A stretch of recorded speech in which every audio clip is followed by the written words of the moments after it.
Previc, Superintendência da Previdência Complementar, é então a autarquia que fiscaliza as entidades de previdência privada fechada. A Previc é uma autarquia de natureza especial, composta por uma diretoria com um superintendente e 4 diretores.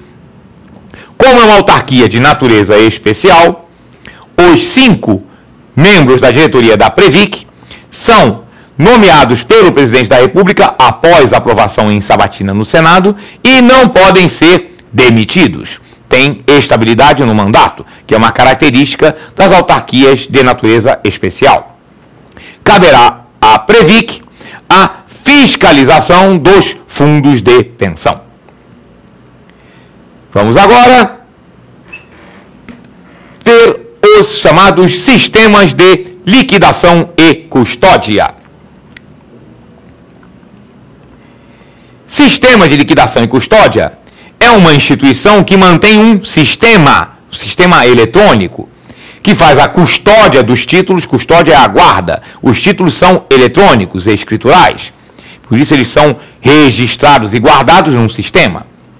E também faz a liquidação, que é quando o título é negociado, no sistema é feita a transferência da titularidade para quem comprou e também o sistema faz a transferência dos recursos financeiros para quem vendeu. Ele processa tanto a entrega quanto o pagamento, tudo de forma eletrônica. O primeiro sistema, na verdade, nós já comentamos, é o SELIC, Sistema Especial de Liquidação e Custódia, onde são registradas as operações que envolvem títulos públicos federais. Temos a CETIP SA, Balcão Organizado de Ativos e Derivativos. A CETIP foi criada em 1976 e chamava-se naquela época Central de Custódia e Liquidação de Títulos Privados, por isso o nome CETIP. Mudou de nome várias vezes, mantendo a sigla porque já era conhecida. E era uma associação civil, até que em 2008 também tornou-se uma sociedade anônima, uma SA, e assumiu este nome, CETIP SA, Balcão Organizado de Ativos e Derivativos. Na CETIP são registradas as operações envolvendo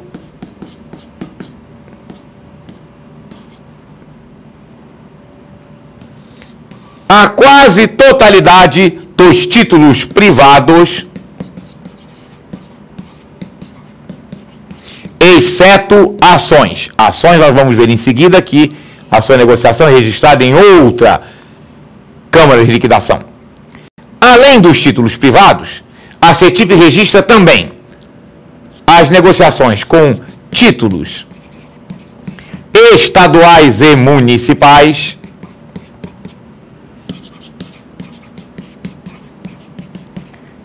fora da rolagem,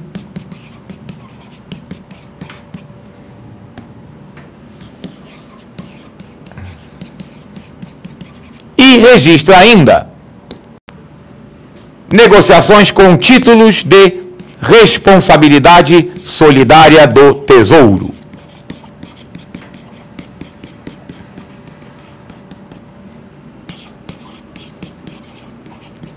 Vamos entender o que significa títulos estaduais e municipais fora da rolagem e o que quer dizer títulos de responsabilidade solidária do Tesouro. Primeiro, os títulos estaduais e municipais.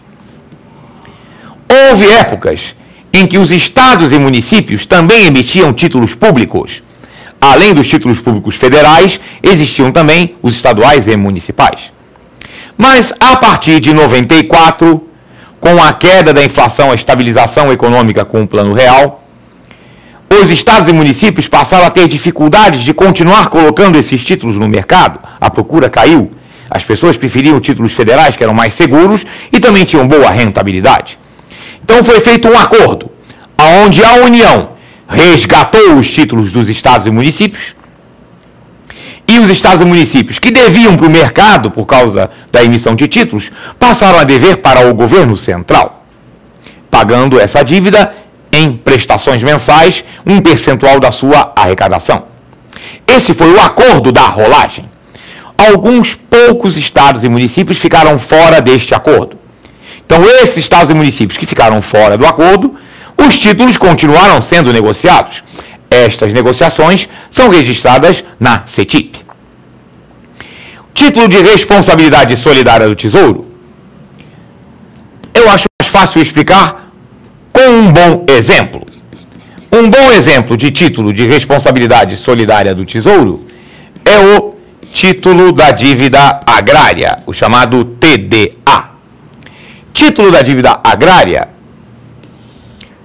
é um título emitido pelo Ministério do Desenvolvimento Agrário, antigo Ministério da Reforma Agrária, para pagar as indenizações das fazendas desapropriadas em caso de reforma agrária. Porque a lei diz o seguinte: no caso de que uma fazenda seja vistoriada pelo INCRA e considerada improdutiva, pode ser desapropriada. Se for desapropriada, esta desapropriação não é gratuita, é onerosa para o Estado. O Estado indeniza o proprietário desapropriado. Essa indenização, sobre o valor da benfeitoria, das instalações, do que tiver de casas, silos, esse é pago em dinheiro. Mas o valor da terra é pago em títulos, os chamados títulos da dívida agrária, que tem vencimento de até 15 anos. Evidentemente que o fazendeiro desapropriado não vai ficar com o título esperando 15 anos, ele vai revender. Então existe um mercado de negociação desses títulos. Estas negociações são registradas na CETIP. Esses títulos são chamados títulos de responsabilidade solidária do Tesouro, porque não são títulos emitidos pelo Tesouro. Entretanto, o Tesouro entra como uma espécie de avalista, ele é garantidor. Vamos supor que daqui a 15 anos não exista mais Ministério do Desenvolvimento Agrário. Alguém tem que pagar esses títulos, o Tesouro é o garantidor.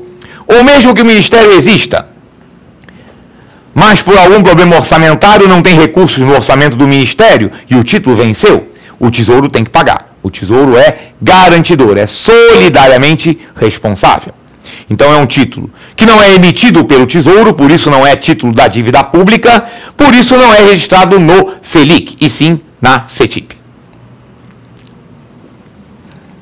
Nós comentamos que a CETIP registra a quase totalidade dos títulos privados, exceto ações. A negociação com ações é registrada na CBLC, Companhia Brasileira de Liquidação e Custódia. A CBLC presta serviços para a Bolsa Bovespa, Bolsa de Valores de São Paulo, onde são negociadas as ações no mercado brasileiro. Comentamos anteriormente que toda a negociação com ações hoje está centralizada na Bolsa de São Paulo, negociação em bolsa. A negociação fora da bolsa, no chamado mercado de balcão, também é registrada na CBLC. E temos as câmaras da BMF. Comentamos que já é uma única empresa, uma única bolsa, BMF Bovespa, mas que são ambientes diferentes. O ambiente de negociação de ações tem as suas operações registradas na CBLC. As negociações de derivativos da BMF são registradas nas câmaras da BMF, que são conhecidas por um nome em inglês, as clearings. E a BMF tem 3 clearings, 3 câmaras. Existe a clearing de derivativos. Na clearing de derivativos são registradas as operações envolvendo derivativos. Negociação com derivativos sobre commodities, derivativos sobre índices financeiros. Derivativos sobre ações, compra e venda futura de ações, é também na CBLC, porque ações está na CBLC. Então, as negociações futuras com ações também são registradas na CBLC. Mas os derivativos sobre commodities e sobre índices financeiros realizadas na BMF, essas operações são registradas na clearing de derivativos da BMF. Temos também a clearing de ativos da BMF. A clearing de ativos da BMF é a herdeira do que tinha sobrado da Bolsa de Valores do Rio de Janeiro.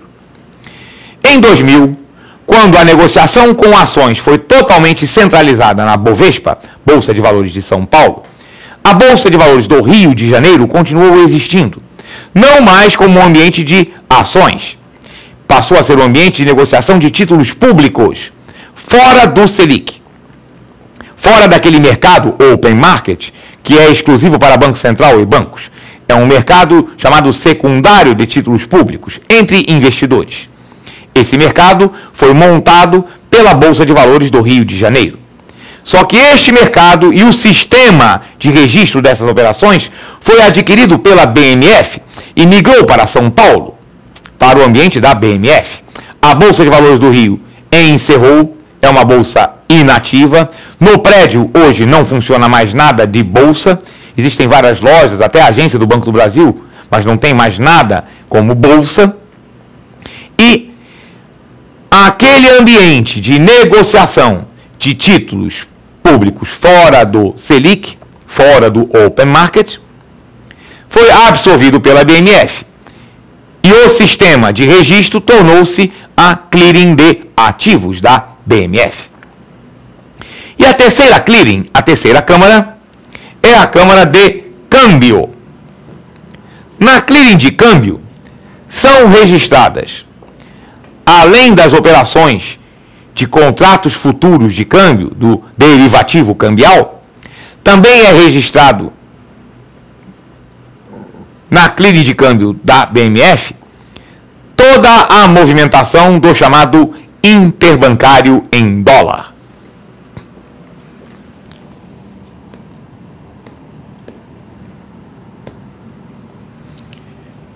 Então, a clearing de câmbio da BMF, ela tem uma característica peculiar, porque como ela registra não apenas os derivativos cambiais feitos entre investidores, contratos futuros de dólar, mas ela registra também o chamado interbancário em dólar, ou seja, todas as movimentações em moeda estrangeira que os bancos e instituições financeiras fazem entre si, é chamado interbancário em dólar porque as posições que os bancos assumem no mercado de câmbio são contabilizadas em dólar. O dólar é a moeda de referência do mercado cambial. Mas, na verdade, ele pode também estar negociando outras moedas estrangeiras, como o euro ou como o iene japonês. Mas o total consolidado que ele possui de compra ou de venda de moeda estrangeira é contabilizado em dólar. Por isso chama-se interbancário em dólar. Toda a negociação do interbancário em dólar é registrada pela clearing de câmbio da BMF. Então, há uma particularidade nessa Câmara. Esta Câmara de Câmbio, ela é supervisionada pelo Banco Central, porque o Banco Central é a autoridade que normatiza e fiscaliza o mercado de câmbio. A BMF, enquanto bolsa, enquanto segmento de bolsa, é fiscalizada e supervisionada pela CVM, Comissão de Valores Mobiliários. É fiscalizada pela CVM, ações, valores mobiliários. Nós vamos ver, quando falarmos de derivativos, que os derivativos também foram incluídos como valores mobiliários. Então, a negociação com derivativos baseados em commodities e índices financeiros são considerados valores mobiliários, também são fiscalizados pela CVM. Entretanto, essa clearing de câmbio especificamente, como ela trata de câmbio e como processa todas as negociações entre bancos em moeda estrangeira, esta Câmara de Câmbio em especial é fiscalizada pelo Banco Central. Então, a BMF tem dupla supervisão. O conjunto de suas atividades é fiscalizado pela CVM, mas supervisionada pelo Banco Central, e o sistema da clearing de câmbio da BMF está interligado ao Bacen, sistema do Banco Central que monitora o mercado de câmbio.